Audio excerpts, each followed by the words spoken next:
Everyone, today we are going to start NCERT UP Board Class 11 Poetry Second Chapter The Lavarnam Top, composed by Ted Hughes. Laburnum means होता है अमलतास, top means होता है शिखर या चोटी। लवर्नम means अमलतास। अमलतास एक ऐसा पेड़ होता है जिसकी जो ब्रांचेज होती हैं वो हैंगिंग होती हैं, मीन्स लटकी हुई होती हैं, और इसके ऊपर येलो कलर के प्लांट्स होते हैं। अमलतास का जो बीज होता है, जो उसके सीड्स होते हैं, वो जहरीले होते हैं। So let's read the poem now. The laburnum top is silent. Laburnum का जो पेड़ है, जो अमलतास का जो पेड़ है, उसका जो शिखर है वो बिल्कुल शांत है, उसका सिरा बिल्कुल शांत है। क्वाइट स्टिल, वहाँ पर कोई भी मूवमेंट नहीं है, कोई हलचल नहीं है, मीन्स वह बिल्कुल स्थिर है। In the afternoon yellow September sunlight, और सितंबर के महीने में जो सूर्य की जो रोशनी पड़ रही है, ए फ्यू लिप्स येलोइंग, कुछ पत्तियाँ पीली पड़ रही हैं। ऑल इट्स सीड्स फॉलन, और बीज गिर गए हैं। मीन्स ये है, पोएट यहाँ ये कहना चाहता है कि जो लवर्नम का जो पेड़ है, जो अमलतास का पेड़ है, वो बिल्कुल साइलेंट है, बिल्कुल शांत है। उसका जो शिखर है वहाँ पर कोई भी मूवमेंट नहीं है, और सितंबर के महीने में जो सूर्य की रोशनी उस पेड़ पर पड़ रही है, उसकी वजह से पेड़ की जो पत्तियाँ हैं वो पीली पड़ गई हैं, और उसके बीज भी ज़मीन पर गिर गए हैं। पेड़ की पत्तियाँ पीली क्यों पड़ी हैं? क्योंकि इस समय ऑटम का सीजन है, मीन्स पतझड़, और पतझड़ के समय में क्या होता है, पेड़ों की जो पत्तियाँ होती हैं वो पीली पड़ कर के गिर जाती हैं। Till the goldfinch comes, और till the goldfinch comes, goldfinch एक पक्षी का नाम है, एक वर्ड है। ये एक स्मॉल वर्ड होती है जिसे सिंगिंग वर्ड भी कहते हैं, और ये येलो और ब्लैक कलर की होती है। इसके जो पंख होते हैं वो येलो कलर के होते हैं, और जब ये आती हैं, पोएट कहता है कि जब ये आती है, जो गोल्ड फिंच है, ये जो स्मॉल वर्ड है, जब ये आती है with A touching cheer up, कैसे आती है?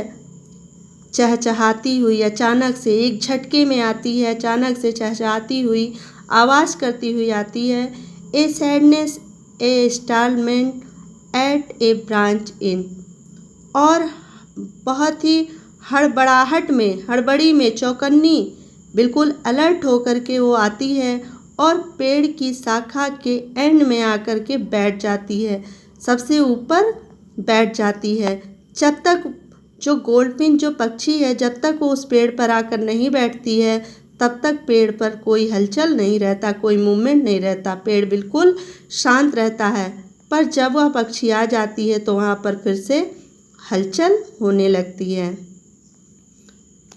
Then sleek as a lizard, तब वह वर्ड बिल्कुल वैसी ही चिकनी और चमकती हुई जैसे कोई छिपकली होती है।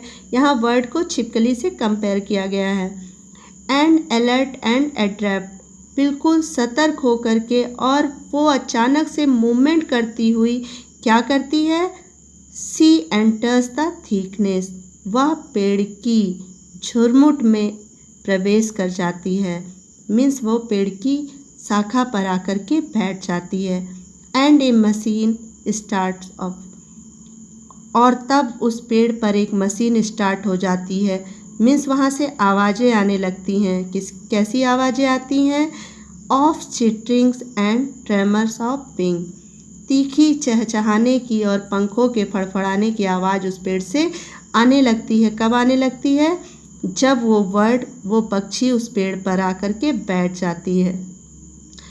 एंड ट्रिलिंग्स, और जो आवाज़ें आती हैं, जो पेड़ पर जो चहचहाने की आवाज़ आती है, उससे जो कंपन होता है, जो बर्ड के बच्चे, मीन्स जो बर्ड के बच्चे जो चहचहा रहे हैं, उनकी जो आवाज़ें आनी शुरू हो जाती हैं। उस पेड़ से पक्षियों के बच्चों की आवाज़ें आनी, चहचहाने की आवाज़ें आनी शुरू हो जाती हैं।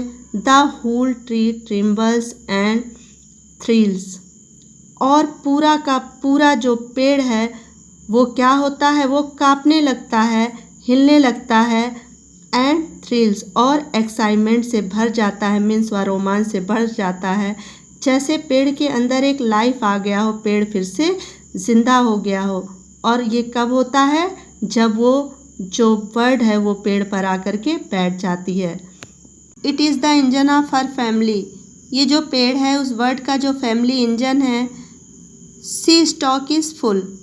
वो इस इंजन में फ्यूल भर देती है। मीन्स जो बर्ड है वो अपने बच्चों को खाना खिला देती है। Then flit out to a branch end. और फिर वो पेड़ की झुरमुट से बाहर निकल कर आती है और शिखर पर पेड़ के ऊपर एक किनारे शाखा पर बैठ जाती है। Showing her broad frost identity mask.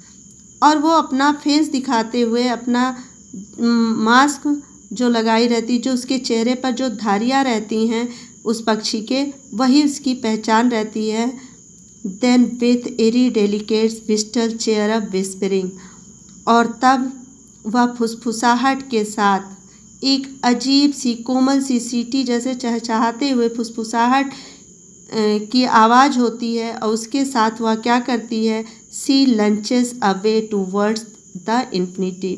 वह उड़ान भरती है अनंत की ओर।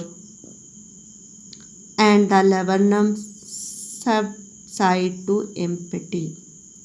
और जो लवन्नम का जो पेड़ होता है वो शांत हो जाता है, खाली हो जाता है और वो बर्ड वहाँ से चली जाती है। तो पोएट इस पोएम में यही कहता है कि जब वो बर्ड नहीं आई थी तो अमलतास का जो पेड़ था वो बिल्कुल शांत था, वहाँ पर कोई भी हलचल नहीं थी।